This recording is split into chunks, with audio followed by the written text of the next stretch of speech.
The greatest weekend in racing is here. We get mixing some captain for the Coke 600 with our best bets for the Cup Series and DFS tiers. We're also going to throw down on some Xfinity Series, Truck Series, IndyCar, and yes, even fucking F1. We're going there. Let's lock in. Subscribe if you're new. It's the IBT podcast or the Backroad, more or less, coming at you.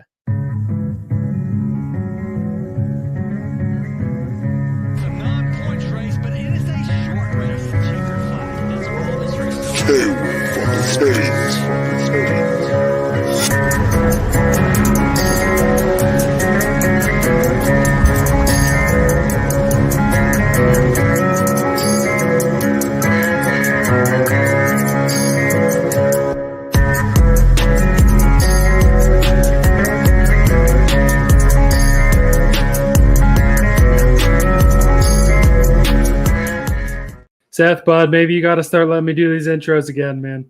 This is for right now. This is still the Backroad. It's in between media's NASCAR betting fantasy NASCAR show. My name's Elliot Hicks. With me, as always, Seth Woolcock.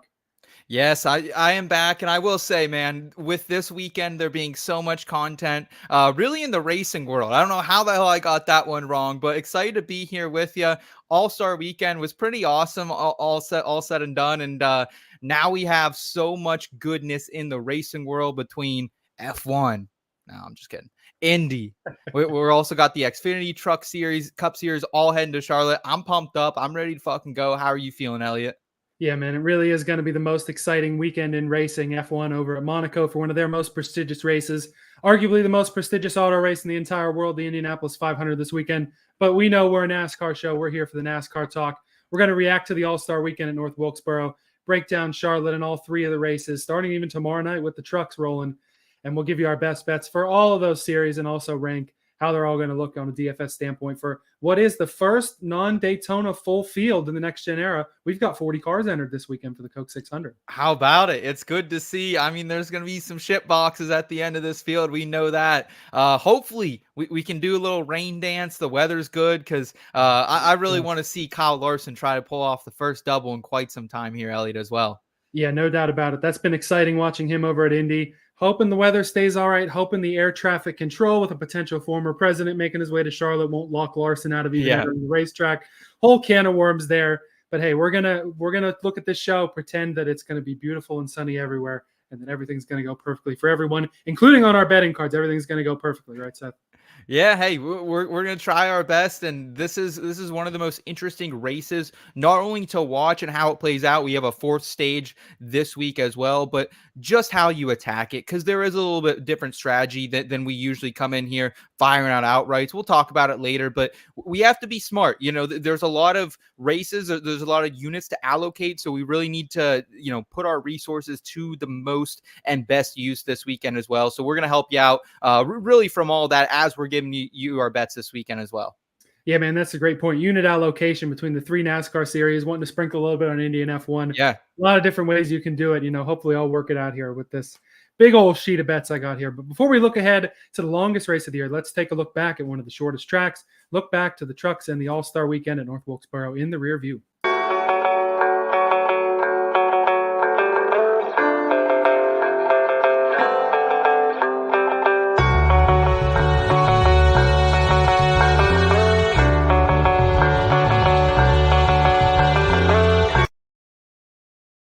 So we did have some rain affect the early part of the weekend, messed with some of the qualifying procedures. And we got about, through a stage of the truck race before the absolute monsoon came over Wilkesboro. Ended up basically flooding all of pit road.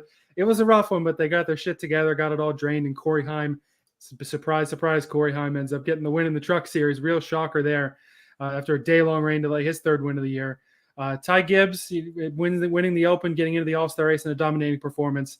And dominant performance or just a shitty racetrack and tire for the All-Star race. Joey Logano leads really every lap. The only lap he didn't lead, he was leading coming onto pit road. His pit stall was before pit road. Keselowski technically leads the lap, but man, it was a tough one. The truck race, thankfully, was pretty good because in Cup, the soft tire, I see what they were trying to do. Yeah. It just really didn't work. It didn't put on a great racing product. Yeah, Friday in practice, we saw what we wanted to see. Denny Hamlin complimented the tire. We thought we were going to see a lot of fall off. And I think just as the weather got a little bit cooler, as the weekend progressed after the rain, it was at night rather versus, when they were practicing during the day. It was really cool to see like an actual amount of practice too. It kind of took me back to like, pre-COVID days a little bit. So that was kind of neat. But yeah, I think they'll keep trying. And like, I think things were going in the right direction. I just think we need to take a little bit bigger of a swing, and I think they will. And I'm excited for what's to come. But yeah, dude, I really thought like at the end there too, Larson, he pitted. I thought maybe a couple more people would pit and then go after Logano. And if you were on the pole this weekend in the Cup Series, you were pretty safe for the most part. Yeah, I was cheering on Larson's run to the front there because I had some money on an outright for him. Like, come on, 5-car, let's go.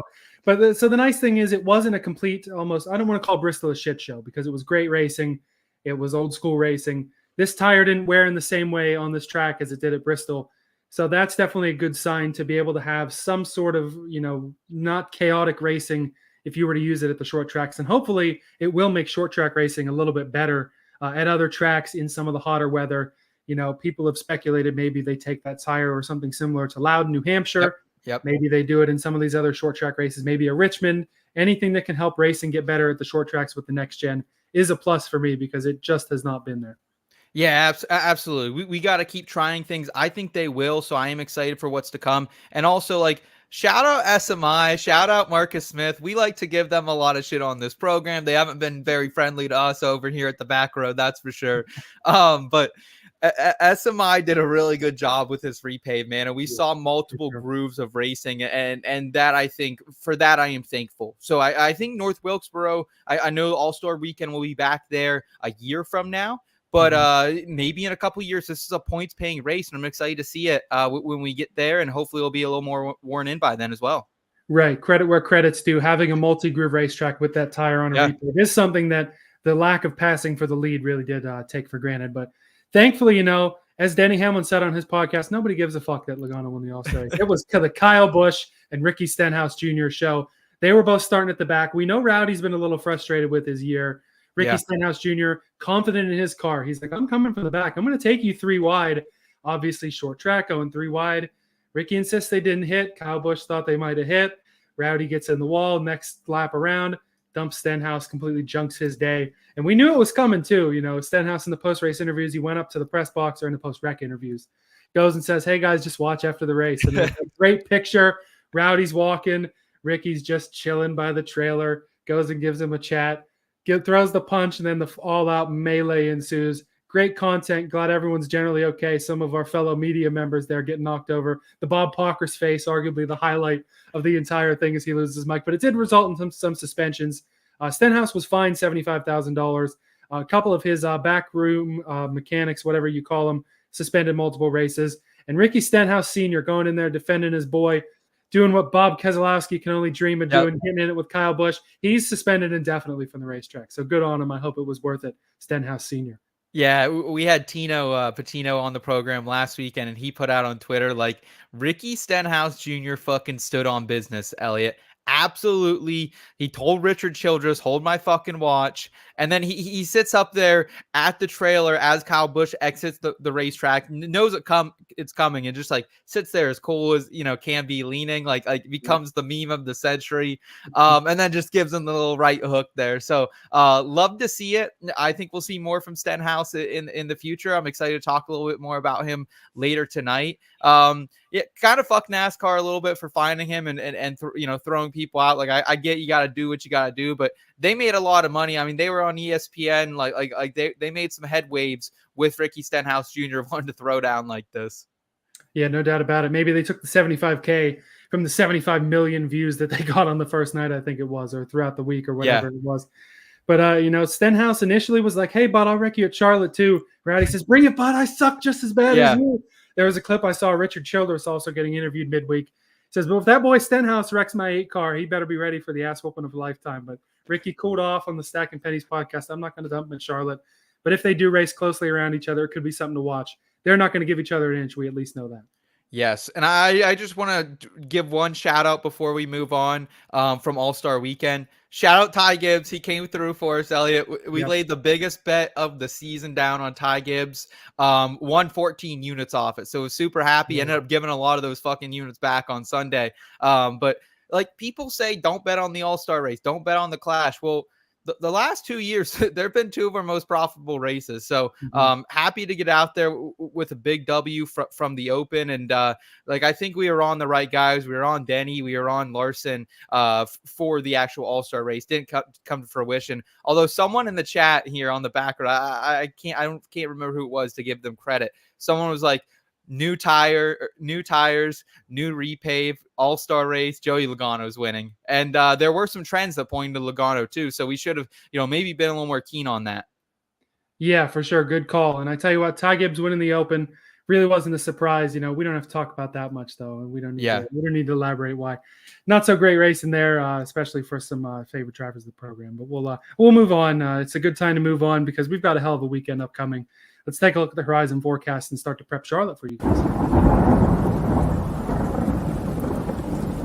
Hey, Michael, it was only 20% chance of rain. I think we got all 20.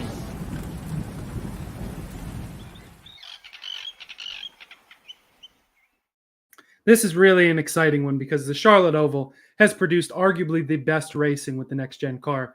One of those high-speed mile and a halves, and arguably the best of them right now, to the point where it has come out in some of these schedule talks that the Roval is probably going to be ditched for the Cup Series just because the Charlotte Oval has been so goddamn good. Yeah, dude, like 2 races at Charlotte a year would be really, really nice. I love this track. I'm excited for it. And like the Roval was cool for a couple of years. I'm getting a little bit, worn out from it as well. Looks like we got so many road courses now. We don't really need that Roval. We've got your Codas and your Sonomas and your Watkins Glens and wherever the fuck else we go. Yeah, we can be okay without the Roval. Absolutely. We got Kush hanging out with us tonight. What's up, Kush? Good to see you, man. We also got Rachel hanging out with us. What's up, Rachel? Elliot, I also wanted to throw out there too. We had a giveaway last weekend. We're still looking for the man named Stone out there. We haven't been able to get in contact with Stone. Stone, if you're here, comment on this video. Let us know, and we'll get in touch with you then. But definitely still looking to give that giveaway out here as well as we head to Charlotte. Yeah, I got the box sitting right here. It's ready to go as soon as I get an address, man. Hopefully we won't have to redraw for it. Yeah. Hopefully we can get that to you. Like I said, bonus mystery diecast in there too, because we thought the Reddick was going to be autographed. It isn't, so we'll give you a 2-for-1. But anyway, Charlotte breakdown. We know it's one of those high-speed mile and a halves. You're looking at your Kansases, Vegases, and Texas as your main comps, yeah? Yeah, it's a low to moderate tire wear. That's what you have to keep in mind here for Charlotte. Like we have these higher tire wear tracks. Even Kansas, like I look at Kansas. I don't have Kansas as the Bible. I think it's more like Vegas. I think it's the true comp to Charlotte, but it still is kind of a unique track as well. So those are the primary comps that you laid out: Kansas, Vegas, Texas, which is great because we've been to all those racetracks so far this season. Then we can look at some secondaries: Homestead and Michigan. I weighed those a little bit in my research, not a shit ton. Looking at the schedule here, Elliot, like you said, loaded one, 8:30 p.m. Eastern time, truck race. The North Carolina Educational Lottery 200 gets underway Saturday. Then Xfinity Racing, 1 p.m. Eastern time. I got a party starting at 2 p.m. So I'm going to be sweating out the BetMGM 300 during that party. And Elliot, it's funny. I don't know if you saw on a couple different sports books. Some of them just call it the Charlotte 300. They don't want to give any free promotion out to BetMGM. That's slick. I didn't notice that, but that makes sense. I don't have a BetMGM. Every time I've tried to sign up, it gives me an error. Yep. So I got to work on that because they do have some good offerings over there. But that's clever. You're not going to throw the BetMGM name on your Caesars or your Bet Rivers or any other books we're not lucky enough to have in Pennsylvania. Yeah, they did that. They did that for the Bet Rivers 200 a couple weeks ago as well, and on a couple select books. And then I really saw it this week. Oh, the clever bastards! So also Saturday, 5:05 p.m. Eastern time, baby. Practice and qualifying for the Cup Series. That's going to be really important. Hopefully that doesn't get rained out. We can see the track or the cars on track. And I especially love that because it's going to be qualifying in the same sort of weather conditions as we're expecting the race, which is really important. Start, yeah, because oftentimes you see, qualifying in the middle of the day or in the morning, and then you have the race late afternoon, if not in the evening. It's like, well, The car's setup doesn't change ridiculously, but it's enough that in the same kind of weather conditions, same kind of daylight, will affect you enough that you'll have almost a better idea of how cars are going to look from P's and Q's this week than you will most other weeks. Yeah, and we'll talk about it too. But guys, this is one of those weeks. Just keep the bankroll like in check a little bit here. Like I think there are some lines you should be getting down on now because they will change after practice and qualifying. But if you're gonna be betting some of these heavy favorites, like let's just chill out. And I'm usually a favorite better, who wants to get down on them early. I was hanging out with my brother over the weekend. He's like, he was watching the All-Star race with me, watching the PGA. He's like, "You're a fucking favorite better, aren't you?" I'm like, "Hey, sometimes you got to drink that juice." You know that, Elliot. Hey man, when it works, it works. That's how my between bets articles have been the last couple of weeks. And yeah, spoiler, that's how it's going to be this week too. So keep an eye out for that when it comes out at some point tomorrow on the website. Yep. And then Sunday, 6 p.m. Eastern time, the Cup race. Excited for the Coke 600. This is just one of those iconic crown jewel events, stages, lap 100, lap 200, lap 300, lap 400. So something to keep in mind too. Like it's not quite the fuckus that we see at Texas every year, Elliot, but I watched back these last couple of races, specifically in the Cup Series, and they have been a bit chaotic, especially 2022. I mean, we saw Buescher go on his roof in that one. That was a bit wild of a race. So something to keep in mind. We can have a lot of issues when you start going 600 miles, especially in some shit boxes. Yeah, no doubt about it. Most races, we don't even get the 500 miles anymore. It's been lowered down to 400. They keep the crown jewel of the 600 miles here. The cars aren't quite as shitboxy or as variable as they have been before. You used to see just straight up engine failures. Or like, oh, this guy's yeah. You just really don't see that in the next gen. But if it is going to happen, it's going to happen here.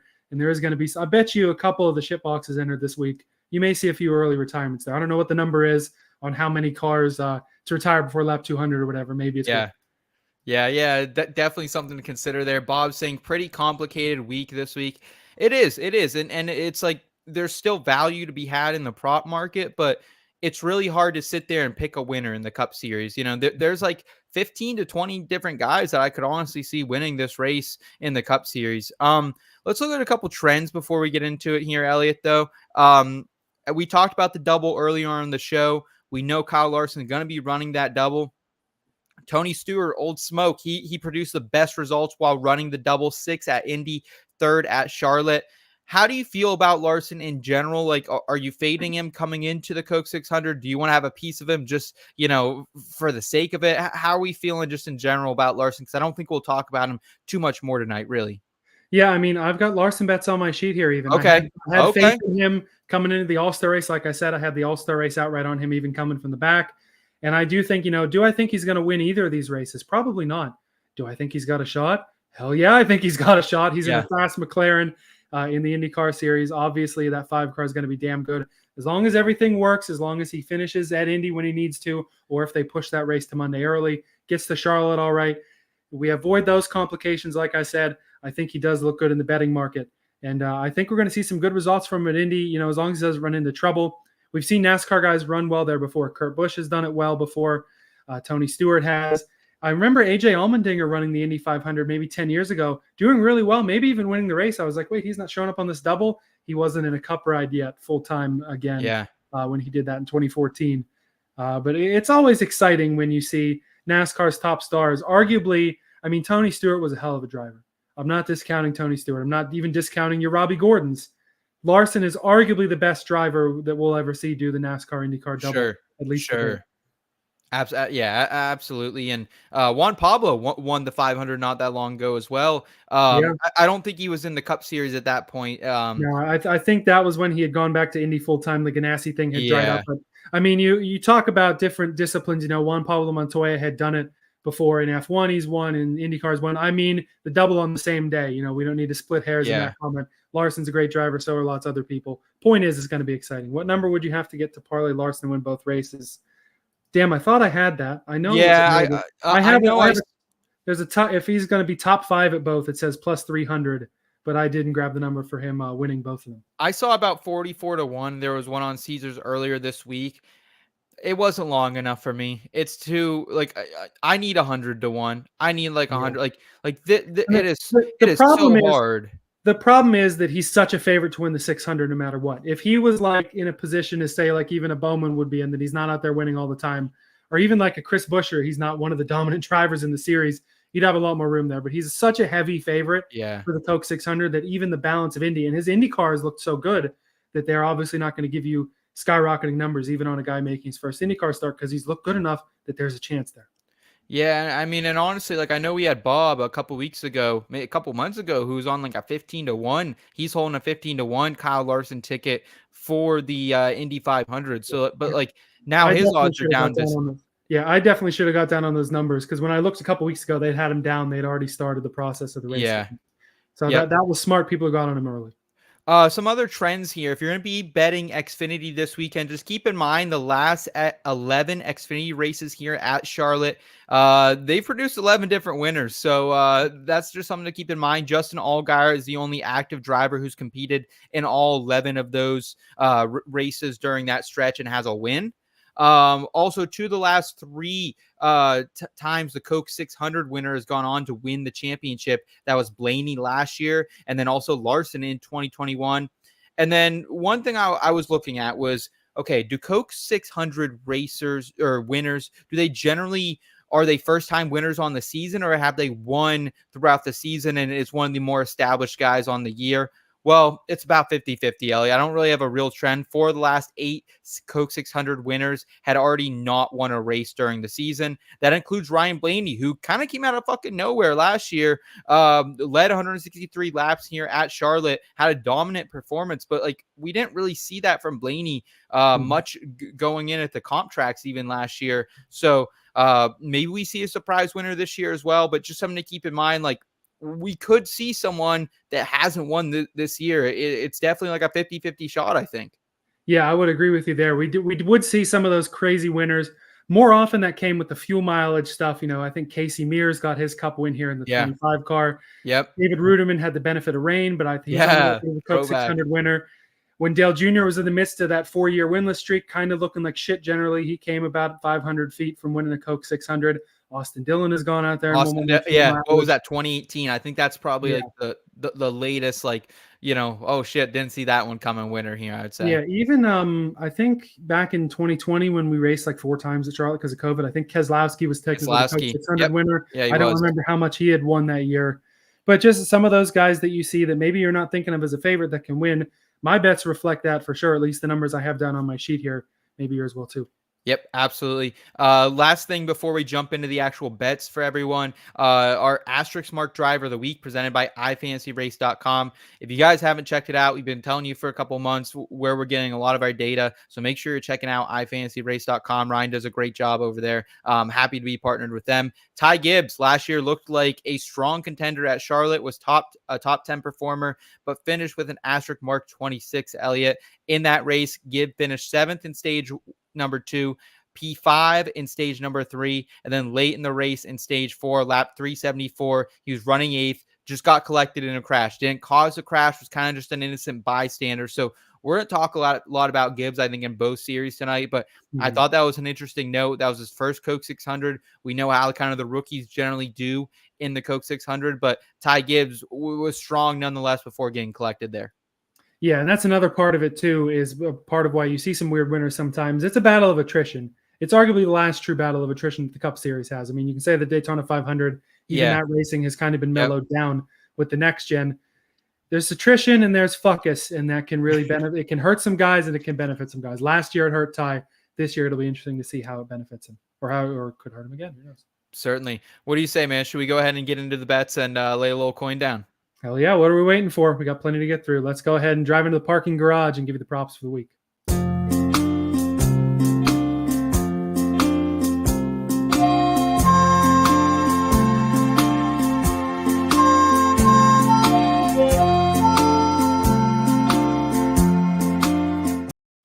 So we talked a little bit about how the books looked up before we came on. I think that they're obviously pretty juicy, especially at the Cup level.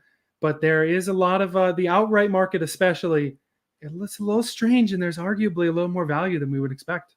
Yeah, like I put on the thumbnail, it's long shot weekend. It's a long weekend. It's a long shot weekend. Like that was kind of, I don't know if anyone picked up that, you know, I was clever. I came up with that myself. Shout out to me.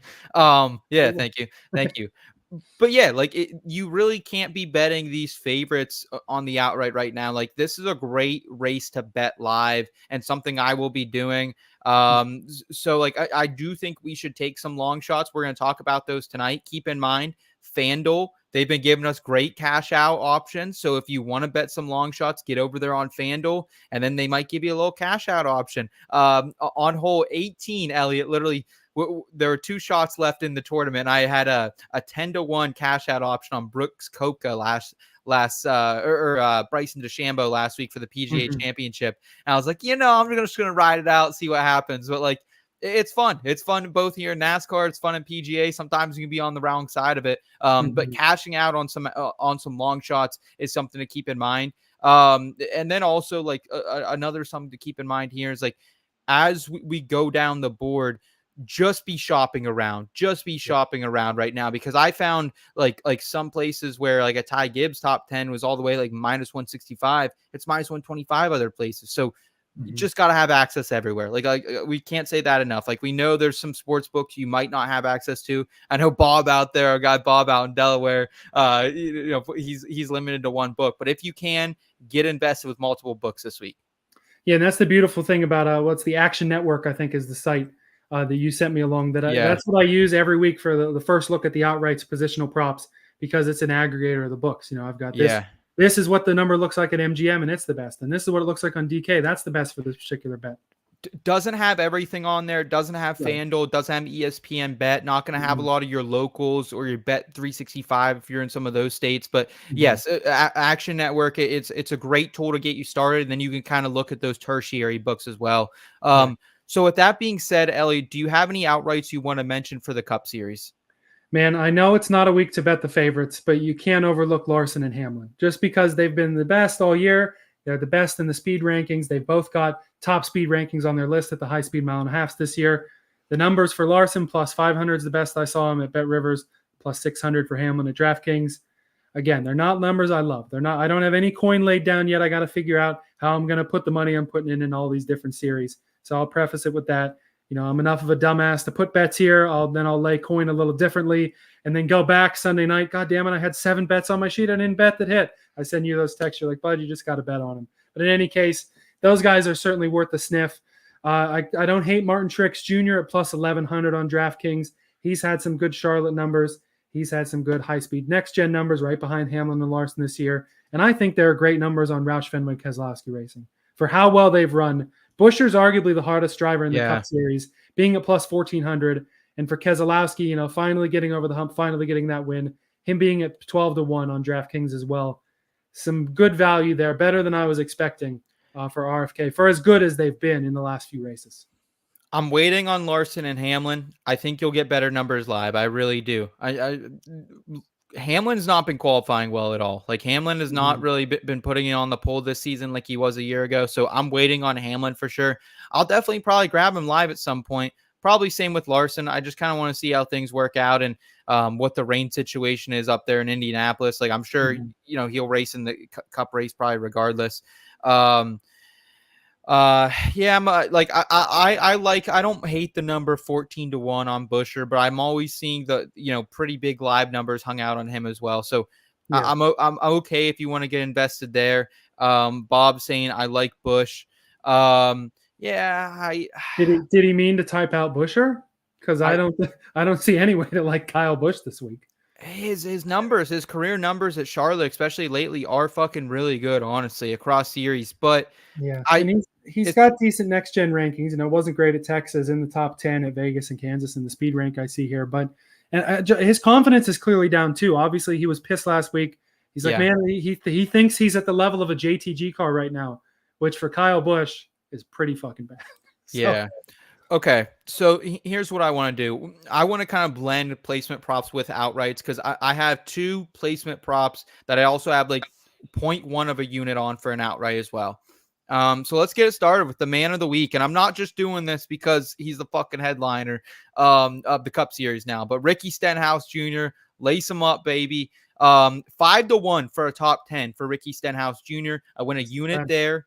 200-1. I win at FanDuel. I did find him 250-1, I think at Caesars, but I want that cash out option at FanDuel. I went about 0.1 of a unit there. And as we said, stood on business. Guy's going to be completely motivated, pissed off, ready to go this weekend. And actually low-key fucking a dog at Charlotte, Elliott. 2 for 2 in the next gen for finishing inside the top 10. And here's his finishes at Charlotte since 2018. 7th, 7th, 12th, 4th, 24th, 5th, 5th, 10th, 11th, 10th in the next gen total speed rankings at Charlotte. Was a major player when I watched this race back last year. Started 10th, average position of 10.3, ran about 94% of his laps inside of the top 15. Led 4 laps, 6 in the driver rating. That's huge, bro. Like, we don't get those, 6 in driver rating numbers for Ricky Stenhouse very much. The only ding on him, I think, is like he hasn't been great at these high speed mile and a halves this season so far, Elliott. 21st in the speed rankings there, 17th at Las Vegas, 23rd at Texas, 16th at Kansas. But I think if you give him the motivation bump and also that he likes this track and it's a preferred track for him, he can go from 16th or 17th to the top 10, I think. So, I like Ricky Stenhouse Jr. 5-1. If you hit that, that pays for almost your whole weekend of betting. Yeah, I really love that top 10 number. Those are better stats than I thought he had at Charlotte. I mean, you're pissing money away if you throw anything on the outright. But if you're just doing, a tenth of a unit, why the fuck not, right? But you might get that cash out. You might have something late in the race where he's riding top 5 and they're scared that you have a 200-1 outright. And they're like, we got to get this guy off it, even if we give him a 10x payout, Yeah, that is true, and that's who knows if that's an option available to everybody. That's something I have to explore a little more. Ricky top 10 at plus 600 on DK. Wow. That was a good bet, Stan. I like those a lot. And plus 210 on BetMGM. Damn. Yeah. Fucking take my money on that one. Wow. Yeah, we were just talking about that. They do have a parlay over there on Caesars, 10-1 for both a Stenhouse and a Kyle Busch top 10. If you got faith in Kyle Busch, have them both running around each other, get that 9th and 10th, and you hit the bet. That's honestly that's not bad. That's not bad. I actually would maybe consider that. I don't hate Kyle Busch this week. I don't love him. Elliot, anything else from a placement prop or outright perspective from you? I have a couple more I'd like to shout out, but I'd like to give you the floor as well. Yeah, I mean, the only other outright maybe I'd think about is Ty Gibbs at 16-1 over on MGM. We were just talking about him a little bit. Again, it's tough to win. It's tough to get that first win, finally make it over the hump, no matter how good you run. Technically the Open doesn't count as a win, but it's some sort of makeshift. You finished first out of the guys that were available. He's racing in the Xfinity series, that, especially if he does well, that'll make him feel good. Obviously, he's been in a good car. He's getting closer, but I don't know if he's quite there yet. Some top 10 numbers. You know me, I'm looking right to the plus money. Wait, can I add to Gibbs real quick? Yeah, absolutely. Go right ahead. Yep. Okay. So thoughts on Ty Gibbs. I don't know how, but even when we were at Darlington a couple weeks ago, he started in the top 5 and he was still like out there 20-1 hanging, and I wrote it. And so, like, I think he could be someone you could wait on, and maybe you get that same number or get something close. But I'm absolutely on Ty Gibbs this week. Top 5 plus 250 at ESPN. He's like plus 150 other places. You can get him plus 250 ESPN. I went on that. And also, if you go to FanDuel, you can get like a not so juice top 10 on him, minus 125. I hammered that for over a unit, Elliott. And I like what you said too about Ty Gibbs. Like, the dude is running hot right now. He could be running more hot after the Xfinity series. We'll talk about that later, but huge momentum for them to win the Open this year. No getting blocked by fucking Michael McDowell, down the backstretch. Yeah, he was, even though it was tough to pass at Wilkesboro, obviously I watched the Open, far and away the best car. Nobody could hold a candle to him. Even if you could pass, nobody was getting even close to him. It was the battle for second. Yeah, and coming off the runner-up finish at Darlington the week before as well. So, like, momentum is high for him. No doubt.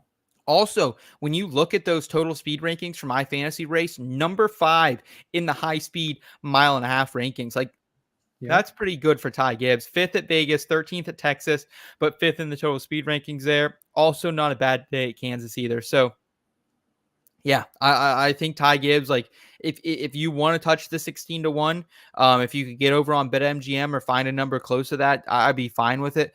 14 was the best number I could at my available books, and I'm just like, I'm gonna wait, but I do love Gibbs this week, so I love that shout out. Yeah, I think he's definitely gonna be one to watch. Could be a number that moves around a little bit, like you said, in race too. could be something worth a watch. That adds a whole different element. Unfortunately, we can't predict live betting before the races. It doesn't really work out, but we can certainly follow the trends there. In terms of position props, there's a little bit of value out there. Same sort of deal we always say. If you like a guy for an outright, go ahead and look at his top 3 or his top 5. The top 3 for Keselowski is at plus 350 on DraftKings. Top 5 for Truex plus 165 I see on Bet Rivers. And then for the top 10s, with the battle of attrition, a lot of these guys you wouldn't take the top 5 on. Even if they offered like a top 7, you probably wouldn't even take it. But for the top 10, a couple of long shots just for the battle of attrition. Justin Haley 16-1 for a top 10. That could be, can a Ware car make it 600 miles? Who knows? Yeah. If you think Aspire car can make it 600 miles, Hocevar 10-1 for a top 10. 12 to 1 Hocevar on FanDuel. 12 to 1. Even better. If you like past success, Austin Dillon plus 650 for a top 10. I saw over there on Caesars. Josh Berry, we know that he's going to be, he's running for a job just like everyone else at SHR. 3.5 to 1, not my favorite, but it was worth throwing on there. And then discounting what we saw at the All-Star race, if these guys can pick up on momentum that they've had from the past, we had Alex Bowman and Noah Gragson get on some top 10 streaks. Bowman at plus 120, that's meh. Gragson at plus 210. I like that one a little more. For all those ones that I just said were for top 10s. I think Gragson's luck has to run out soon, and that's why I'm wary of him this week. You would think, but maybe it's not luck. Maybe just Gragson is finally kind of coming into his shell as a Cup driver. He's not in a legacy shit box. Yeah. I've got some faith in him. Yeah. I would like to touch on Carson Hocevar top 10. I thought that was an interesting one. I'm down on it. You can also get him 300 to 1 at FanDuel for an outright. I put a little sprinkle on it just in case I can maybe get a cash out on him. But I think a 12 to 1 top 10, dude, that's pretty fucking wild, especially when you consider like he's as low as plus 650 at DraftKings. So you're getting almost double the value over at FanDuel, one of the other more popular books there. 21st in the next gen total speed rankings at high speed intermediate. So like right around Stenhouse this year, kind of 15th at Las Vegas, 10th at Texas. That's great. You love to see that. 24th at Kansas. Not the best run there. Also though, keep in mind, Elliot finished 8th in his only Xfinity start ever last year. He ran like 5 races in the Xfinity series. He was a factor in that race last year here at Charlotte. Also led laps in all 3 of his Truck Series starts here. And then last year, also was number 1 in that truck. Again, it's I don't know if it's the truck or if it was him, but number 1 in that race in green flag speed by segment, late run speed, and has finishes here in truck 4th, 16th, and 2nd. So he likes Charlotte. Like we know he likes Charlotte. He's shown it in the other 2 series. He did it at Texas a couple weeks ago. What says he can't get his another top 10 here? So yeah, I just went about a half a unit on it, but I'm feeling Hocevar this week. Yeah, and based on how the Nice trucks have run when they don't have a good driver in the car, we can say that probably was more Hocevar than it was the Nice trucks. Yeah. Other than the Chastain win at Darlington, they just haven't been there. But we'll talk trucks in a little bit.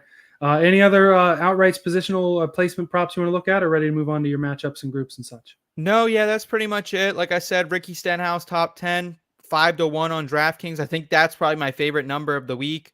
Hocevar, I love that shout out from you. 12 to 1 on FanDuel for me. And then I went Ty Gibbs, top 5. I took a little sprinkle on him there, and then a top 10 sprinkle as well. So love the placement props this week. Wasn't expecting to get down on as many of them, but really like them. Let's go to matchups and groups here, Elliot. What did you find? Because I have one that I'm hammering down, and another couple I'm considering, I'm pondering, if you would, my friend.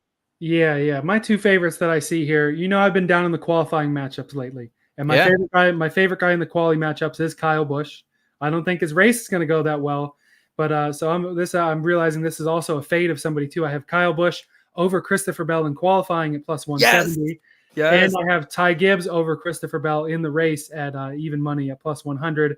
Bell's numbers just don't look good here. Rowdy's been a damn money printer for me on tracks similar to this in qualifying, really out qualifying where he's going to run in the race. And for Ty Gibbs, we already lauded praise onto him. So outrunning, with every 4-car team, there's always one that's going to get a little behind. And Chris Bell has been the one to fade. He's all the way down at 14th in the next gen speed rankings on the high speed mile and a halfs this year. And there's 2 big time yellow numbers here: 21st rank at Vegas, 18th rank at Texas. I think those are easy numbers to pick over Chris Bell. And Brad Keselowski over Chase Elliott. That's at plus 105. I see over there on Caesars. with the faith I have in RFK, I could see Brad running top 5, top 6, running definitely on pace with that 9. I want to go back to Christopher Bell because fading Christopher Bell should be America's favorite fucking pastime. Butter me a biscuit, baby, because like this guy, I don't know why. Even a couple weeks ago at Darlington, I was fading him so hard, and I was sending this bet to all my friends. I was like, "Hey, just jump on William Byron over Christopher Bell," and everyone's like, "Whoa, bro, Christopher Bell!" Like, nah, dude, he's really not as elite, I think, as everyone thinks here. I think you kind of pointed out like 14th in the total speed rankings at these high speed mile and a halves. I like Chris Buescher over him, -108 at DraftKings. That's where I went here, Elliot. I love that one too. Yeah, Chris Buescher's top 6 here at the high speed mile and a half this year. And also Buescher, take out Las Vegas where Buescher got like wrecked on lap 2 in that race.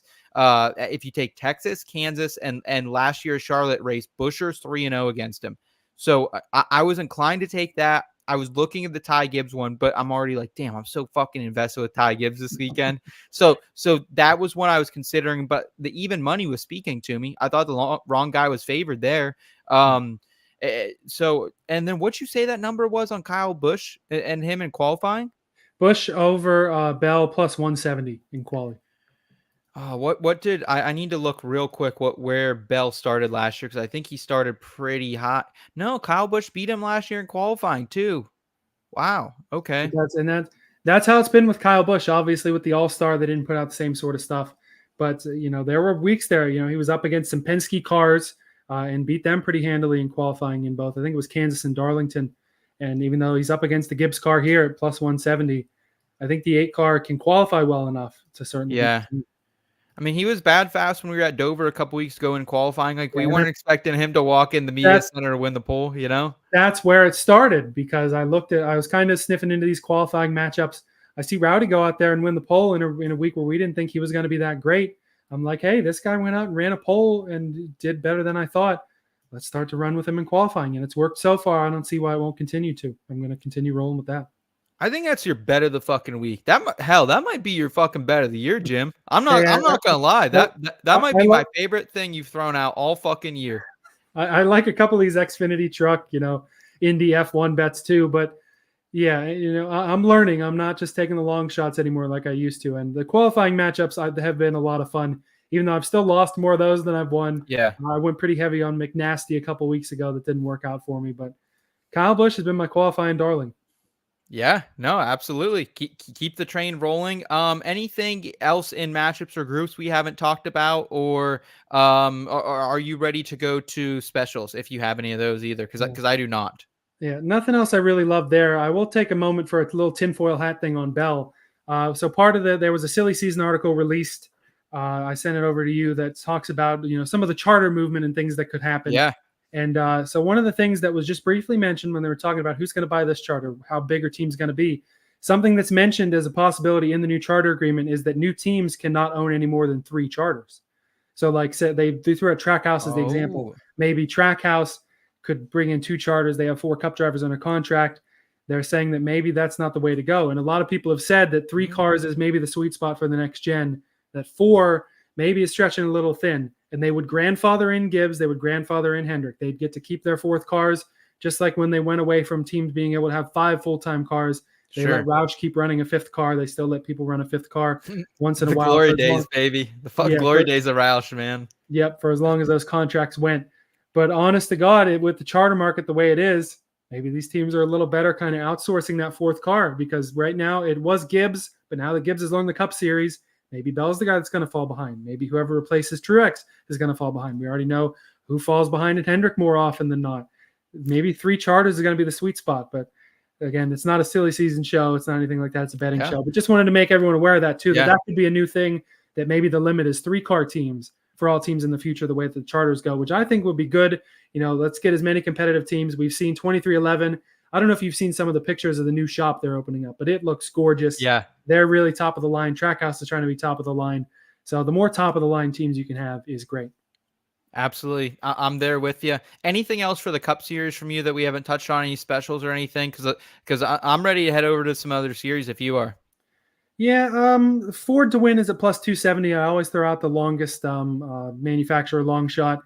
And I kind of don't hate this one either. Under 3.5 Chevys in the top 10. I forget which race it was. Maybe Darlington. And I thought about that, and I'm like, well, you're going to get 2 of the Hendrick cars in the top 10. You're probably going to get another Chevy in there. Maybe that's not quite a good number, but at plus 160, if you're thinking it's going to be Toyota heavy, if you're thinking it's going to be Fords that are quick enough, and really if you don't like a lot of the Hendrick cars, under 3.5 Chevys, you only have room for 10. If only 3 of them, or if only 3 are going to be in the top 10, it could be worth a look. I don't hate that. Yeah, I think I kind of like some of the longer shot Chevys as I mentioned, but I'm not as high on Hendrick as I usually am. Like, obviously I like a little Chase and I like a little Larson this week, and Byron's had some good stats here as well. But yeah, it's not a bad thought. I thought about at Darlington a couple weeks ago the over like 3.5 Fords, and I just couldn't pull the trigger, but I should have, because it absolutely hit. Yeah, that's definitely a favorite special that's been thrown out there, is the manufacturers as a whole. How are all of them going to do in the race? Yeah, it's a great market to have. I'm glad we do. Let's go ahead. Let's talk Xfinity Series here. I have not laid an Xfinity Series outright this week. There are a lot of guys I like a lot, but I just found better value in the prop market. Anything in Xfinity Series, like, give me your best your best bet. Like what would be your favorite one, gun to the head? Like, this has to hit, or I'm fucking taking out some shit valuable to you, Jim. That's a tough one because I've got some variety here. The only outright I have on my sheet is they have Chase Elliott boosted to plus 800 over on Caesars, but I don't even necessarily like that. This is a true old school bushwhacking week. Kyle Busch is in Xfinity. Gibbs is in Xfinity. Chase Elliott is in Xfinity. Noah Gragson is in Xfinity, although watch with caution with him. I know his numbers are up there as sort of a favorite, co-favorite numbers. He's 5th, 6th, 7th best odds. That's got an SHR alliance, so like it'll be sort of on par with the 0098. As much faith as anyone can put in anything that has Stewart-Haas's Racing's name on it right now. Yeah, the car's a Rhett Jones Racing car by name. If you don't know Rhett Jones Racing, they've been fielding ARCA cars. Last year they ran Frankie Muniz full time. I think he ended up 4th in the points there, but you have so few people run full time in ARCA, and you had so many problems. It was a shit box. It was a shit box. It was maybe a shit box that was a little polished and had a little bow on it. It wasn't a terrible car. He was able to put together good finishes. But Rhett Jones Racing, we still need to see. We need to see the proof of concept. We need to see them continue. This being their first ever Xfinity entry, just proceed with caution. That could be a great if the live on the Xfinity series. If he looks kind of crummy or if he looks good, you can kind of go from there. There's some placement props I certainly don't hate here for Xfinity, though. Do you have any of those? Yeah. Oh yeah. Oh yeah. That's where your card's at. Yeah. Yes. So first of all, Stan saying he got the giveaway. Ty Majeski diecast came in. It's looking sweet. Thanks again, fellas. Stan, thank you for your service, man. Stan told me that he's a trucker, so I think he's driving around a lot of times, fucking listening to the show. So we appreciate you, Stan, making time for us and making America great out there, fucking delivering those packages and shipping shit across the states, man. We appreciate it. Bob, he likes Ryan Sieg 65-1. I don't. Texas was where Sieg almost won. That's not right, but I don't know if there was any cup drivers in that race. That's the problem, is if this is an Xfinity field or one or two guys, a lot of these numbers are inflated because there's so many cup guys. And obviously Xfinity regulars have won races with cup guys in it. But you go back to those OG, the bushwhacking days, as we call them, when you have a lot of cup drivers in a race, how often are those Xfinity regulars winning? And how often are you seeing Xfinity winner upsets? It'd be one thing if like you would have, Kenseth and Kyle Busch and Harvick running in 2010 in Xfinity, and Keselowski wins still full-time in the 88 car. That's a hell of a lot different than a guy like Sieg or a Jesse Love or most of these guys, even a Custer or a Herbst, honestly. Like, I'd be inclined to kind of like Stewart-Haas this week, but when those guys out-dueling all of the Cup guys for an outright, I don't think. Positional props is a whole different story, as we're about to get into. For an outright. Did you say SHR? Was that a tease? Because we're going in the Xfinity Series, Cole Custer top 5 -110 ESPN bet, 2 full units, baby, and then Cole Custer at ESPN -130 over the great, the powerful, the overlord Chandler Smith that he's become. Sorry about it. Look, man, Cole Custer, he was even kind of a dog here in the Cup Series a couple years ago as well. It never really got the finishes he deserved, but always ran very well here. Looking at some of the advanced metrics for Cole Custer last year in this race, number 4 in green flag speed, 6th in speed by segment, 5th in driver rating, finished 3rd in that race. Average finish in Xfinity of 7.6 here. He's been a top 7 car 5 of 6 races. And in SHR equipment, my favorite probably stat of Cole Custer this week, Elliot, he has got stage point in all possible 10 stages in SHR equipment at Charlotte, 2nd at Las Vegas, 5th at Texas. Some of those also had some heavy hitters, not maybe as many heavy hitters, but Cole Custer, I'm fucking backing it. I'm becoming a Custer fan. I love him in this car. He's consistent as hell. And when you look at him, he has 9 straight top 10s coming into this race in the Xfinity Series, 2 straight top 5s. You look at Chandler Smith, kind of dying off a little bit. 15th at Texas, 3rd at Las Vegas, 13th at Charlotte last year. Like, the comps are okay, but they're not as great as Custer's. And also kind of just starting to slide a little bit, like just not as hot as he was earlier in the season. So I'm all over SHR. Like, yeah, fucking fire him up, man. Cole Custer. Yeah, I don't hate Custer here. You know, I thought about him in a matchup or two. It just didn't quite jive with me.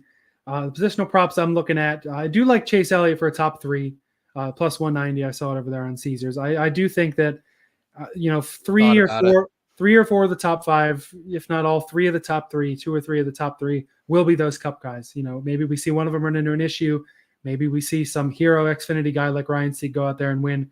I just don't see it happening. I think the 17 in the top 3 at that number is good.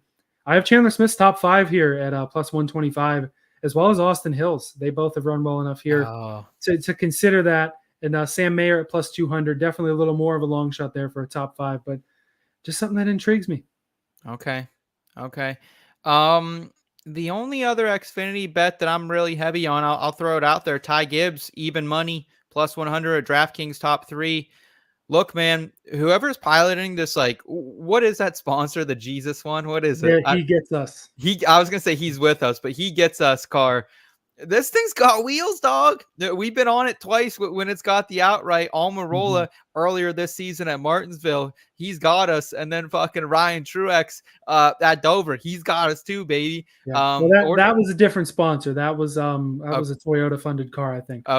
Okay. Still same fucking car. Yeah. And Ty Gibbs here, man, we talked about it earlier. He was good in the Cup Series race here a year ago. Also 5th at Las Vegas this year in the Cup Series, and 5th in the high speed 1.5 mile total speed rankings in the Cup Series. Looking at his Xfinity stats here, Ty Gibbs 3 for 3 finishing inside the top 5. Won this race, his first Xfinity race ever at Charlotte in 2021, 2nd in 2022. 5th last year, but he swept both stages and led 52 laps. He was the best car at Charlotte last year. And talking about this same car, like JHN, John Hunter Nemechek won in this car at Las Vegas. That's one of our comps. Also, Ryan Truex finished 7th at Texas. I would say Ty Gibbs is a better driver than Ryan Truex. I like Ryan Truex, but so... Yeah. Most people would say that, I think. Yeah, so top 3 for him there. I don't mind that. I didn't get down on it, but I did see like an even money against Kyle Busch. I don't hate that either, just because I don't really know what that 3rd RCR car is going to look like in the Xfinity Series. That is very true, yeah. And I kind of want to, like, I have them written down, but they're not like bolded or highlighted what I usually do, because like I like Ty Gibbs 350 to maybe win this race, but I just can't bet on the outrights in this race. There's too many fucking heavy hitters. I'll just hit it live if I want it, I think. Yeah, that's probably the move. If you see a guy doesn't qualify well, maybe they get a good number, you know, live pretty early in the race that could be worth it. But it's a tough week just because of all the bushwhacking. One of these Cup is really going to take it away from the Xfinity regulars. Don't. You're a fucking schmuck if you go out and you bet Kyle Busch to win Xfinity. I'm sorry. Yeah, especially after what we saw with him at Darlington in the trucks, ends up crashing out in the second turn. You know, and then he was a really heavy favorite that week too. You know, that I'd rather bet Austin Hill. I'd rather bet fucking real. Austin Hill. Seriously, like, yeah. So just don't bet Kyle Busch at plus 275, please. Bet Ty Gibbs if you're gonna bet an outright, or Allgaier at 5-1. Like, there's value. If you really want to bet Kyle Busch, I bet you he's not winning the pole for that race. So see what his number is after qualifying. Sure. Anything else from an Xfinity standpoint before we jump down to truck? No, I almost like my truck bets more than I like my Xfinity bets. So okay, I got one I got one party in my pants alert for truck. One party in my pants going on, and I got to share it with the crowd. I hope everyone's feeling this. Give me a little Rajah Caruth. Plus 160 at Caesars for a top 5. I win a unit on. It's my only truck race bet of the week. Probably my only one, unless you talk me into some here, Jim. But finished 11th in this race last year. And think about how far Rajah has come as a driver in the last year. I think he can make up 6 spots. And generally, he starts and finishes pretty decent at these comp tracks that we've seen so far. Like it's by no means foolproof, but won Las Vegas, started on the pole there, started 10th at Kansas, or started 10th at Texas, finished in 12th. And then Kansas comes along, started 4th, finished 13th. So it's not foolproof at all. I just don't think I'm going to get this good of a number for Rajah after qualifying. I expect him to probably qualify in the top 6 or 7. So yeah, give me a little Rajah Caruth, man. I think this is one that he wants. Like Charlotte's a big place for him, moving there here in the last couple of years. So I haven't bet at Rajah ever. So just, hey, I'm ready to go here. Let's giddy up. He needs to get back on the horse a little bit. He's had a couple down weeks. Right. I don't hate that bet. And if you are going to bet him, may as well at 1.5 miles where he was able to get that win at Vegas. I don't have any positional props. I have an outright, and I have a couple matchups that look kind of neat. Yeah. My outright this week, I like Brett Moffitt. He's not full-time, but he's a former truck champ. He's a former truck champ who is in that number 1 car for number 1 truck for Tricon Garage. They've a mix of drivers this year. They've had good runs. They've had good runs with William Sawalich. Brendan Queen, the Butterbean, was able to run it into the top 5 at Wilkesboro. It's a good enough truck you can go out there and win. And Brett Moffitt has the truck series pedigree. He's almost kind of in the De Benedetto range of drivers where it's like, has he burnt some opportunities? Yeah, probably. Is he a good enough driver to do damn good in a damn good truck? Absolutely he is. So I really like that for an outright. Just the outrights in the truck series are tough because normally it's the same guys. Your Heims and your Eckises. Yeah. Eckes over Heim as a matchup this week is at plus 130, which I think that's a pretty big number for arguably the 2 favorite trucks out there in the field. So taking Eckes over Heim, even though Heim has been the darling, I certainly don't hate that. Connor Mosack is running the number 7 truck for Spire. That, of course, has also been really good. He's at even money to be over Jake Garcia. One of those younger kids that, the ThorSport trucks are decent, but he just really hasn't, he hasn't been quite as dominant as our guy Phil thought he would be, talking about him as a championship favorite. Yeah, Jake Garcia has probably been like, let's just be honest, him and Lane Riggs. At least Riggs has a top 5 now, but they've been the most disappointing guys in the truck series this year. So I don't mind. That might be something I add to my card. I don't mind that bet at all. What did you say the number was? Even money plus 100, but where at? Probably Caesars. Okay. Yeah, and that was part of the transition I was going to make too. Is Lane Riggs also has not been great, and you can get Stuart Friesen over Riggs at the same number, even money. Okay. Yeah, I don't think I would go as far as that. I think Lane's got a little bit of momentum. I don't really trust the Canadian right now, but fair. But yeah, I don't mind that first one at all. And I think Brett Moffitt warranted. Like Brett Moffitt's a fucking stud out here. So definitely worth looking a good truck.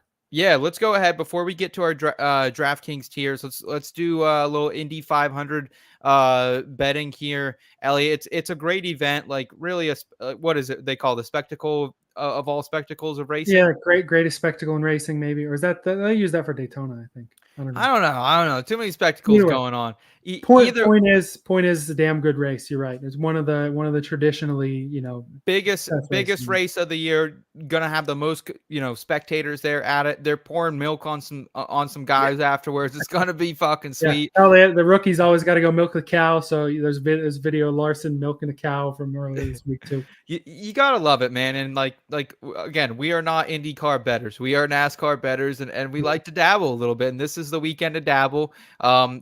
Wake up, get a little wake and bake going. Fire up a little fucking joint and enjoy a little Monaco action, and then get into your Indy 500 as we await the 600. So, all right, I want to fire out one for you and let me know your thoughts. Let's hear it. Because I don't know if the gambling gods will love this. I'm going with those cheating sons of bitches. I'm doing it. I'm going Team Penske to win plus 140 at Bet Rivers. Slam it down, 1.5 units. Listen, bro, I was thinking so I'm putting out an article this week for Betting Pros for the 500, and again, I'm not an IndyCar bettor, and I was like, what can I do that just like feels safe and feels secure? Well, you can bet the guys on the top row. Yep. With this bet, you get Scott McLaughlin. Heard on the Pat McAfee show this week, this guy hammers some beers. He seems like he's a good time. Going whole milk as his selection there. And last season, McLaughlin pretty good at some of these cars that we know from a NASCAR standpoint. The ovals, 6th at Texas, 14th at Indy, 2nd and 5th at Iowa, 5th at Gateway. And you're also just getting fucking Joseph Newgarden, who's absolute stud. I also have Newgarden top 3 plus 160 at FanDuel. That's a much higher, better value than you're getting most places for him.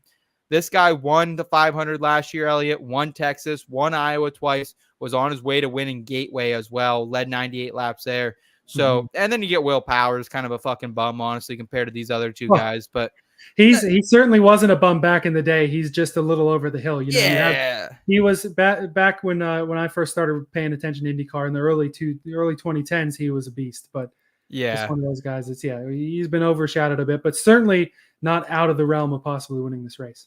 Yeah, and usually like anything happens in the Indy 500, but it's usually a guy on the top 2 rows that usually wins this. So, like I get the whole first row because IndyCar they start three fucking deep for whatever reason. So, your thoughts on a little Newgarden action, a little fucking cheating sons of bitches action here, all Team Penske, or the gambling god's gonna fuck me here? No, I love that. And, you can get away with cheating when you own the series, too. I don't know if you knew that, but Roger Penske owns IndyCar. Yeah, I don't know how that works, but yeah. Yeah, but that was at least nice to see them, hand out some essentially self-imposed suspensions. But Penske clearing away the favorites here, which is why I don't even really have them on my board, because the numbers are just that wild.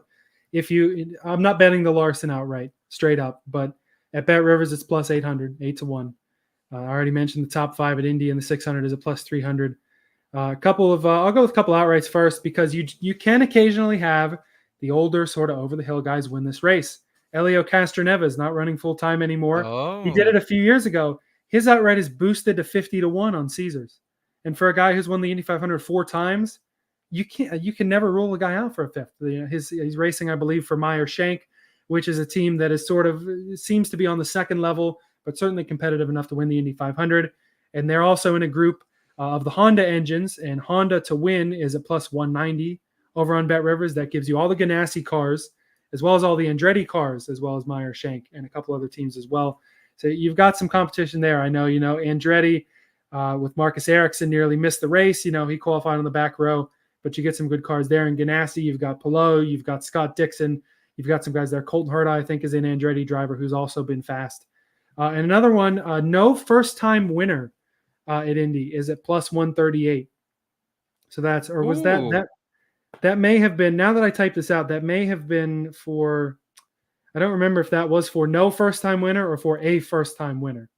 I don't know how many guys in this field have won, do you think, Elliot? So I have the numbers here of who's won, and I'll read them out to you while I pull up Bet Rivers and make sure I'm not a complete moron.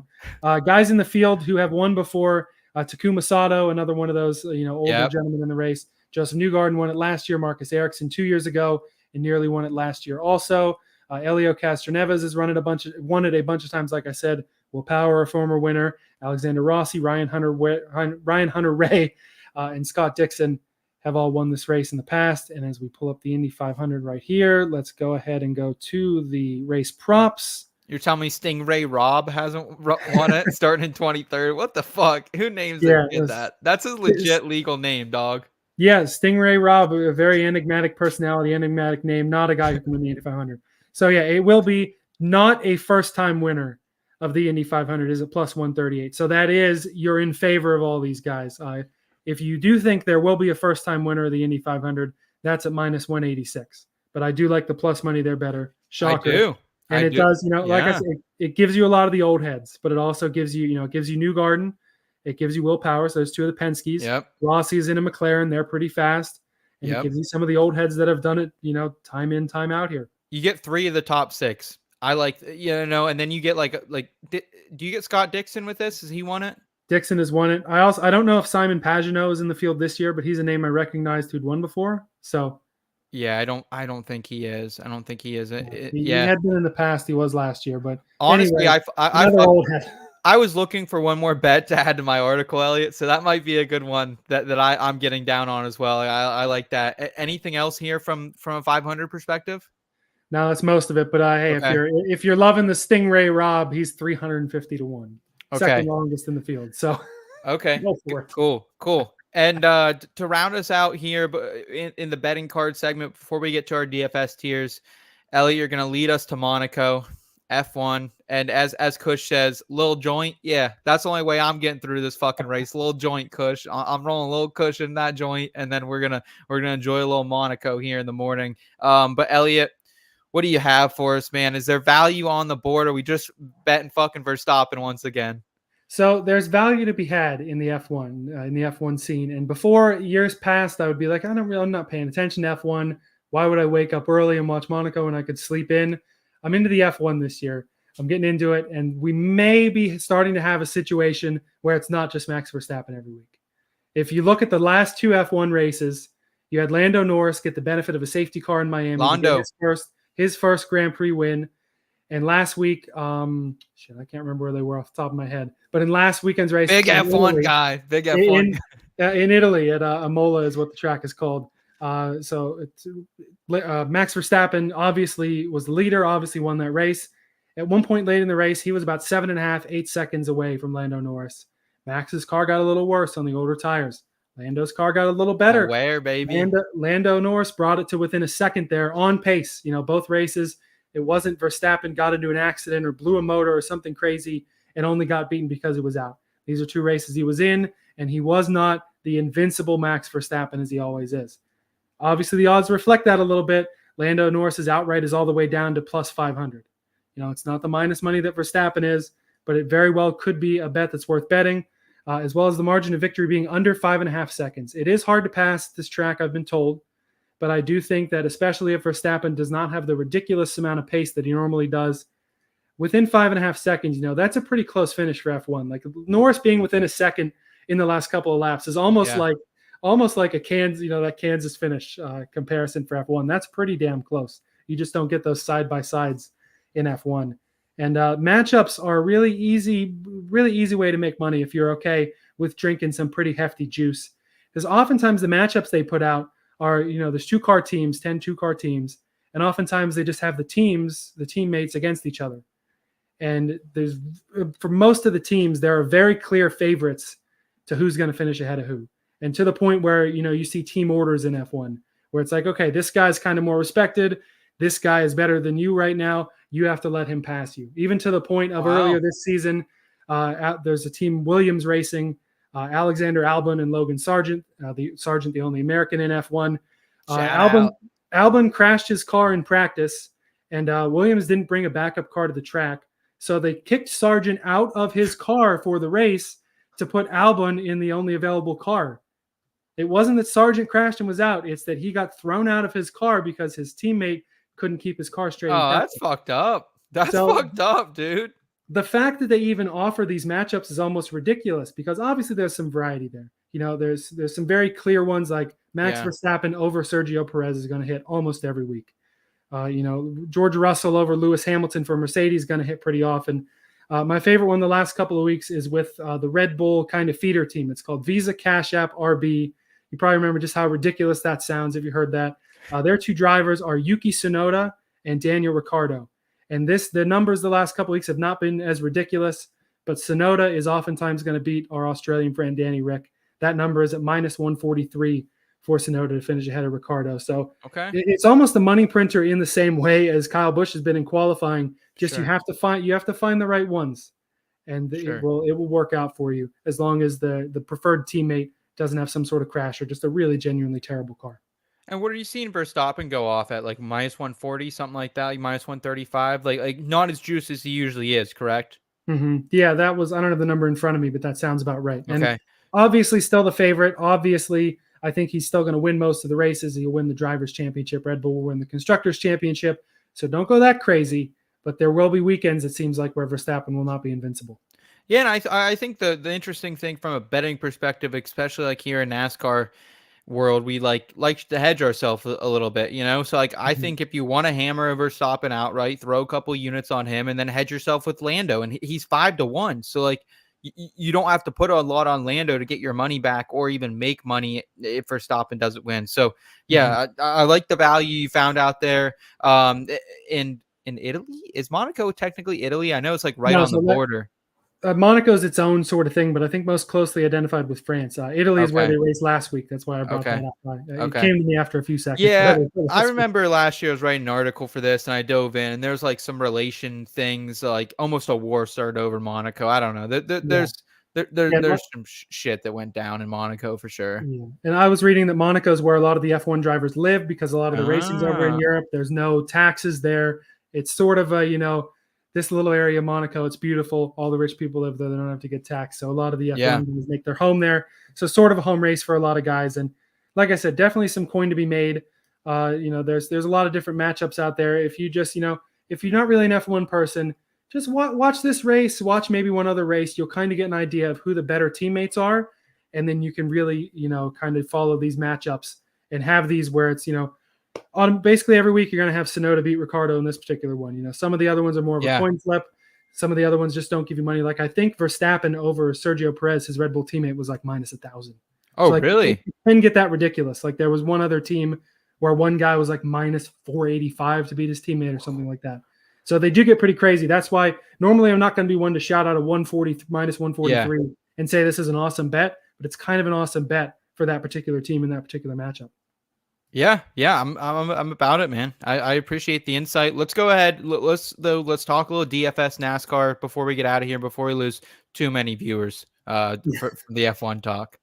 Yeah, hey, I mean, if there's money to be made on F1, you may as well. Normally, I wouldn't know what I'm talking about. I feel like I've got enough to make you a little bit. Yeah. Shout out. Yeah, let's do it. Let's round out the show with a little tire tears.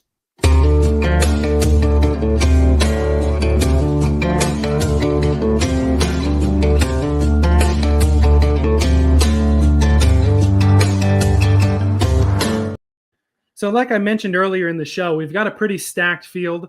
We've got Shane Van Gisbergen in the number 16 for Colleague. BJ McLeod is going to drive the number 66 for Carl Long. The number 50 is back. It is technically the money team, but not technically the money team. They're rebranding as I think it's called Team Amerivet. Ty Dillon's going to drive in that car. Not affiliated with Mayweather, but the same general sort of operation. JJ Yaley's back in the 44.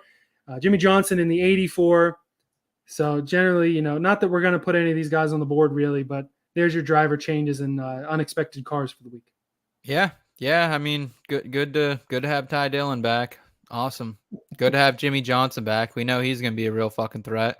Yeah, for sure. But yeah, at least his last really good NASCAR Cup run came at the Coke 600 in 2020. He just got disqualified. He finished second, but then got DQ'd.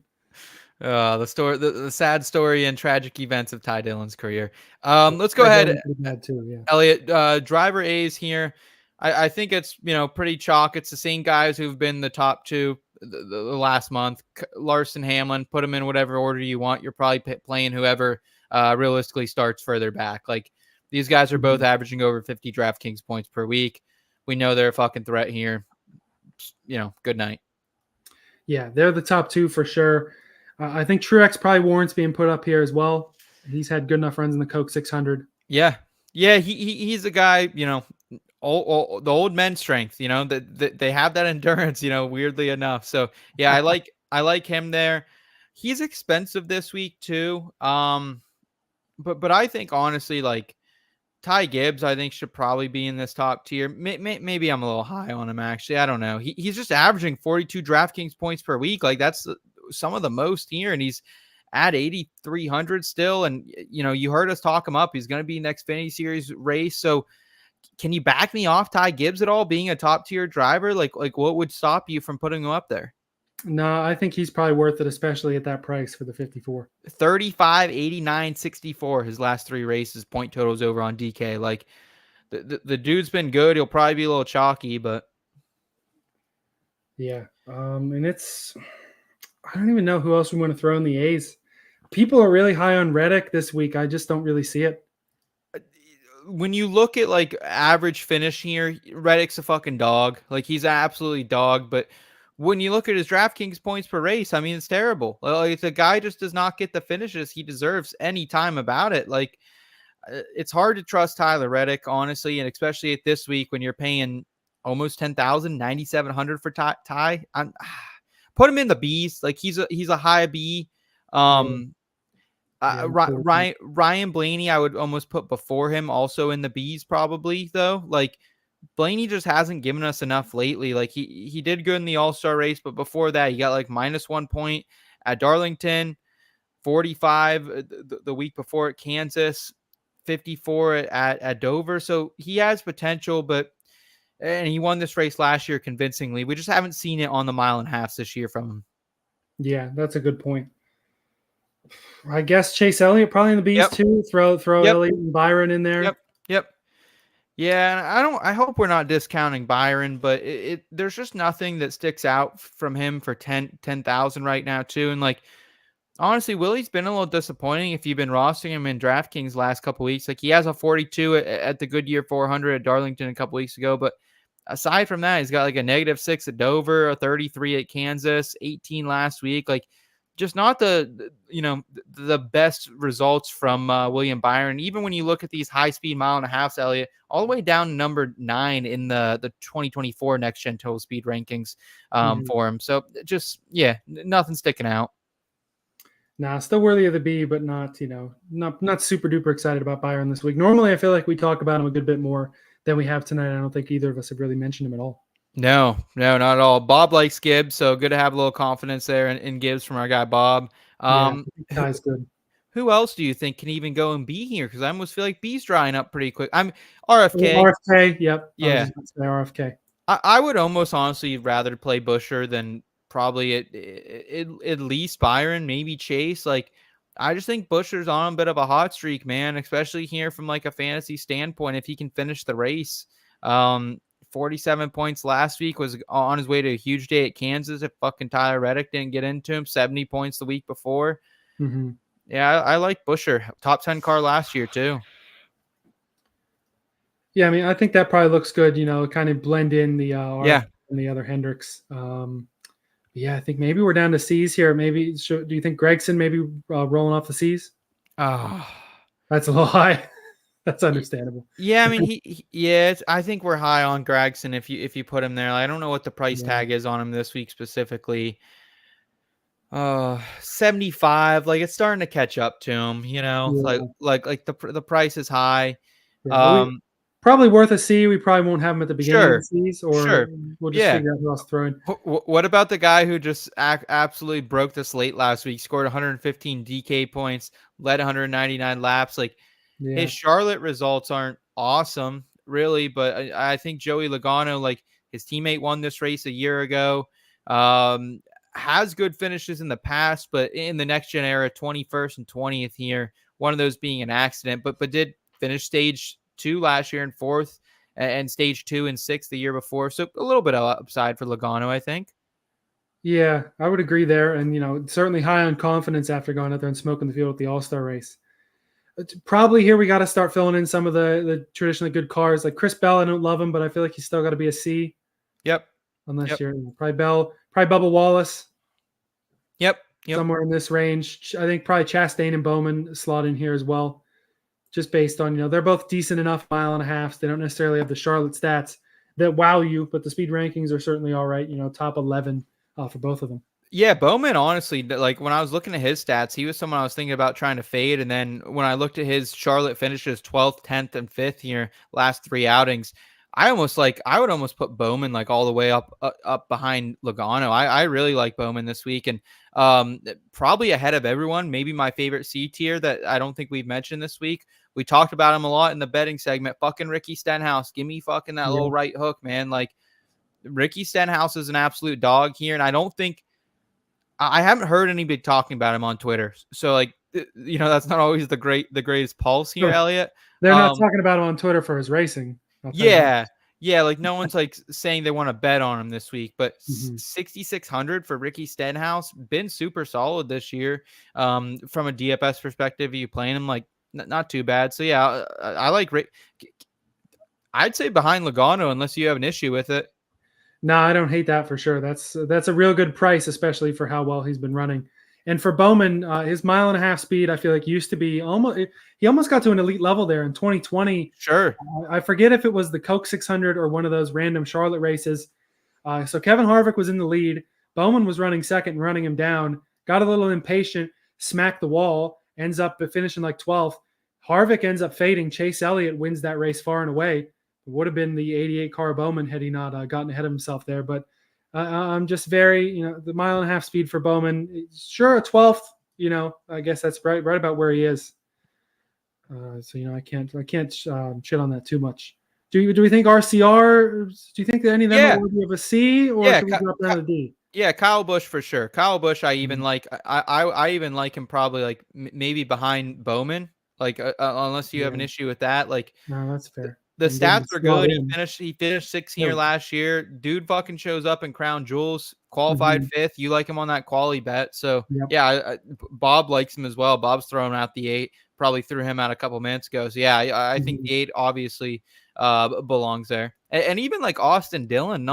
I'm thinking him in the D's. He usually shows up for Crown Jewels. Yep. Yeah. Austin Dillon's won this race before. Austin Dillon finished 9th last year as well.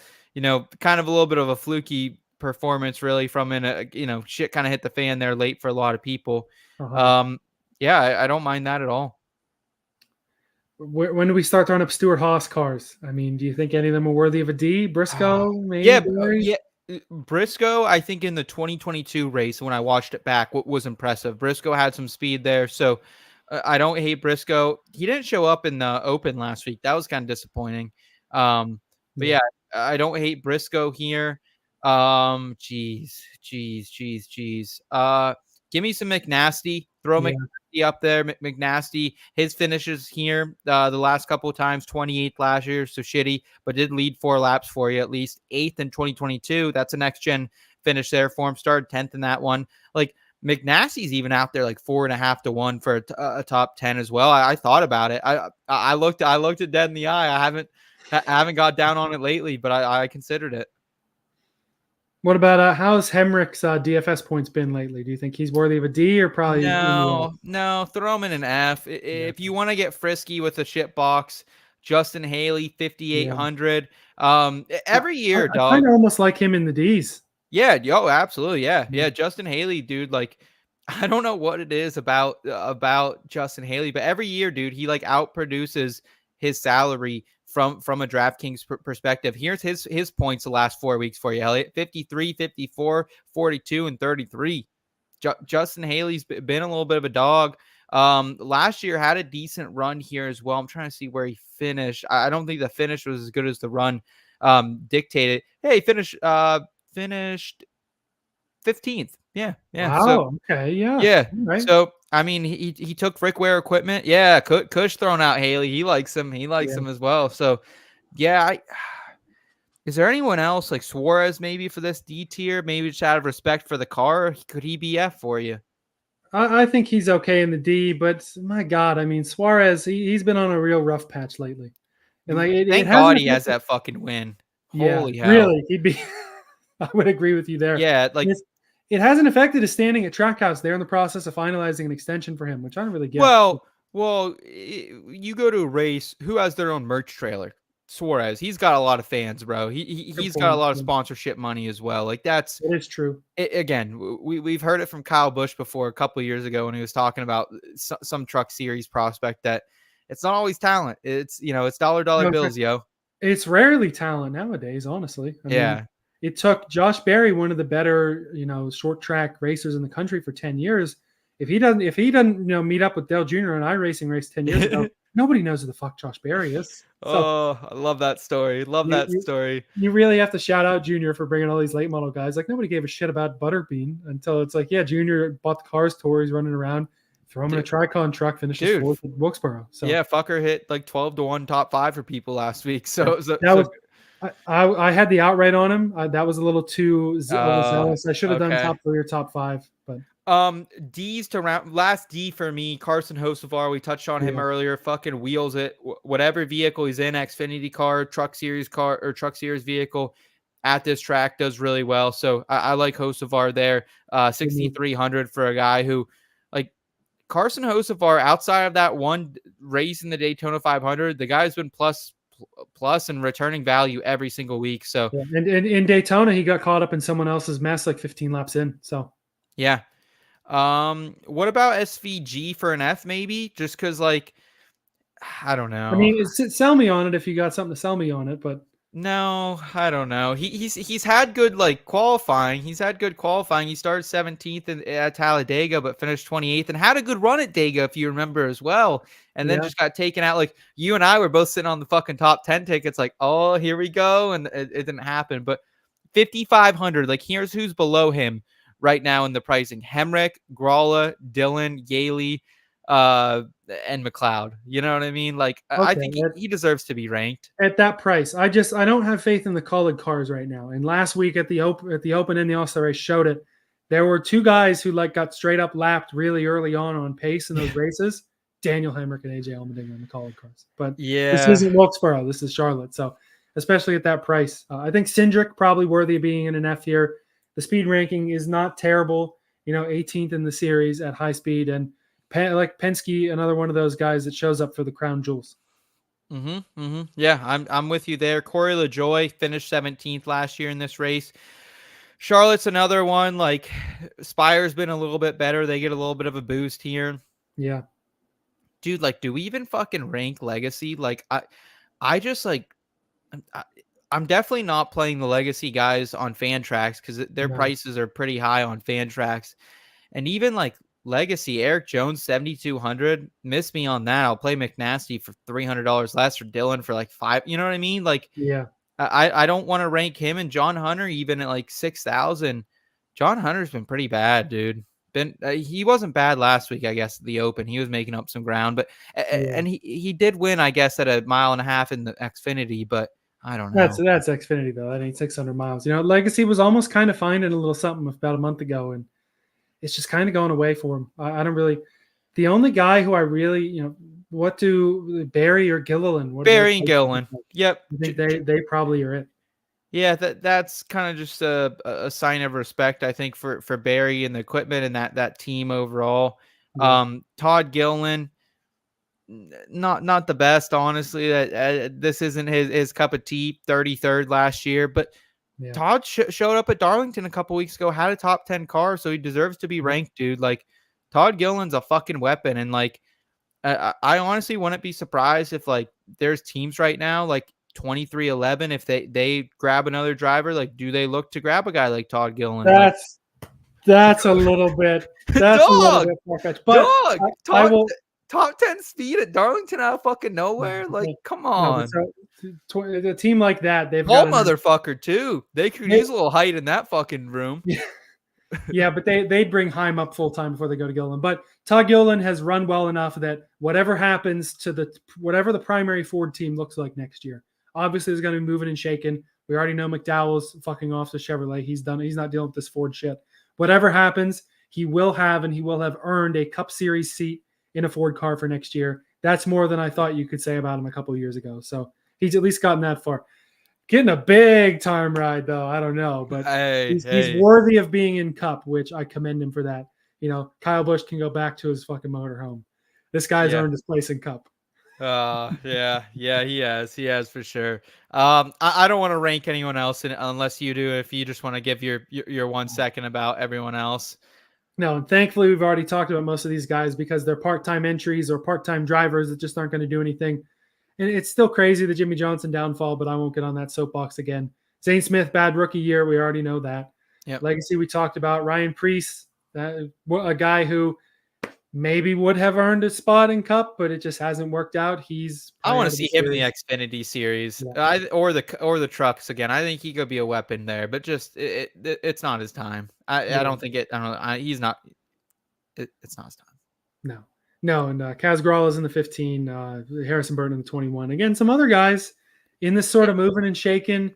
Maybe they end up, if SHR completely shuts down, maybe some of these guys get some Ford rides. If, Ford obviously is going to want an Xfinity team. I won't get on the silly season soapbox where I need to get the fuck off the air. But yeah.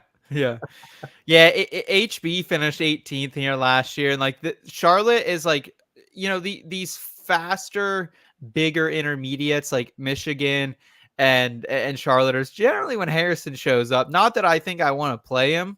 But I don't know. Maybe he deserves to be ranked this week. I don't know. Lab board looks pretty full, Jim. I don't think it's got room. That's all right. That's all right. I don't think it's got room. Yeah, that's all right. That's a DFS tiers. I'll put out an article on the website tomorrow if you need more stats on all those guys from the shit boxes to the higher ups. Elliot, great program other than me fucking tripping over myself on the intro, calling the IBT podcast. I had already forgotten about that. You're the one who brought it back up. I got thick skin, I guess, or thin skin, I guess. But I don't really have anything else, man. Guys, we're super close to 1,000 subscribers. If you can help us get us there, whether you're new to the program and you can subscribe to support us, it helps us a great deal. Or if you're a familiar face and you get on your fucking girlfriend's phone or you send it to your brothers, hey, subscribe to these guys. They're fucking doing good shit out here. Hey, your girlfriend, your mom, your uncle, your coworker, the guy you see on the street corner, anybody. Bartender this weekend. You might see some family at the local cookout. Uncle Bob ain't too cool all the time, but hey, Uncle Bob, subscribe to the IBT podcast. Hey, Uncle Bob, do you like winning money? Yeah, watch these guys.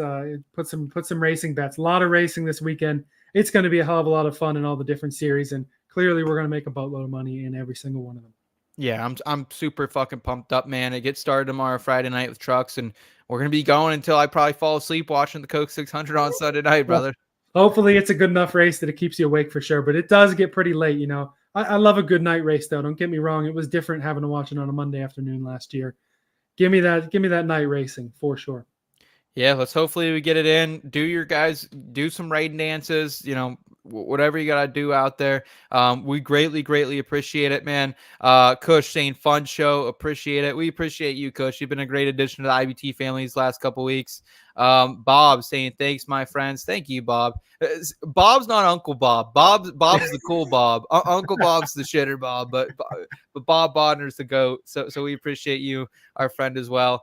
Elliot, we've been live for hour 32. You got any final words before we hit the road, my friend?